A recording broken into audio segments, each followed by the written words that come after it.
Welcome to my YouTube channel, A Binary of Civil. Dear students, in this lecture I am going to solve 11th assignment of Foundation Engineering. So, first question. A cantilever sheet pile resting in a cohesionless soil rotates about point O. So that is, there is a point, it is a cantilever sheet pile. It is a base of the sheet pile, and it is a dredge line. And there is point O. When it is rotating about point O, the point O above the base of the sheet pile and below the dredge level, identify the approximate statements. As he has given many statements, I am just giving you direct answer. So the entire soil below the dredge line towards the backfill soil experiences active earth pressure. So option A for question number 1. Coming to question number 2, as compared to cantilever sheet piles, the required embedded depth of anchored sheet piles below dredge line is same. Okay. So when compared to cantilever sheet piles, the required embedded depth, how much depth of anchored sheet pile will be there below the dredge line? It is same depth. So option B for question number 2.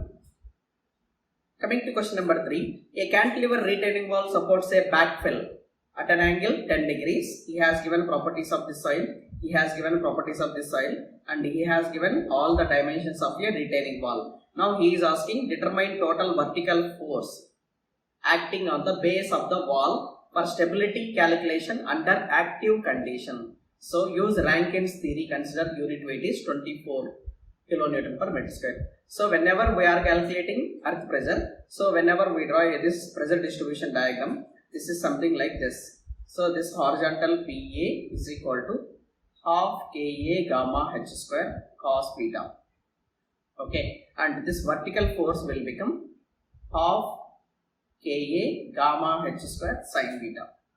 Okay, so this plus this and the weight of the wall. So we need to add all these three. So first of all, PA is equal to half Ka gamma h square cos beta. So cos 10, that is half Ka is 0.198 into 19 into 9 square cos 10. It will be around 300. And PAV is equal to half Ka gamma h. This is PA h, and this PAV is equal to half Ka gamma h square into sin 10 degrees. Half 0.198 h is 19 into 9 into sin 10 degrees. It will be 52.9, and weight of the wall is, so total width will be 2 plus 1.5 plus 4 into height is 1 meter and 24 is unit weight plus stem area is 0.5 plus 1.5 divided by 2 into 8 into 24, it will be 387. So when you add all these three, you will get around 740. So the approximate answer will be A for question number 3. Coming to question number 4 of the assignment, generally factor of safety against sliding. Sometimes no need to calculate all the answers. So factor of safety against sliding is approximately equal to 3. Correct answer will be option A for question number 4. Coming to question number 5 of the assignment, under which condition does the soil reaction under the retaining wall becomes exactly 0? That is, this is a retaining wall, under the reaction it will become exactly 0. So that is sigma max, it will be sigma minimum. That sigma max or sigma minimum can be calculated by formula load by area plus or minus m by I into y. M is P into E, I is equal to dB square divided by 12 into d by 2. So whenever you take with this minimum value as negative, that is P by A minus P dB square by 12 into d by 2. So when this will become 0, E almost equal to B by 6. Okay. So Option A for question number 5. Coming to question number 6 of the assignment. So this is somewhat very long answer question. So this is a retaining wall is embedded as shown in figure. The height of the wall is h. He has given it is 5.5 meter. Determine embedded depth, that is this is embedded depth d is equal to d. Don't apply any factor of safety. So for this question we will get answer as embedded depth d is equal to 3.96. Long answer question. I am just giving you direct answer. It is B. Now this is a direct relation. So it is eccentricity expression. Expression for eccentricity.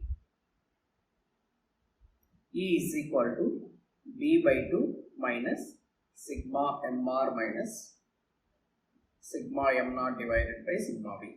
So that is option A. This is a direct expression. Option A for question number 7. Coming to question number 8 of the assignment.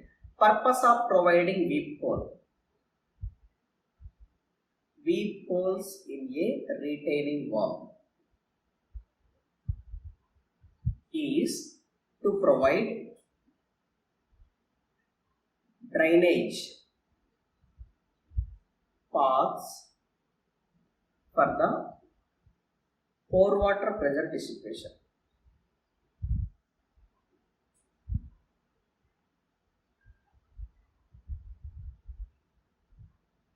So option C for question number 8. Coming to question number 9 of the assignment, you will get for this question.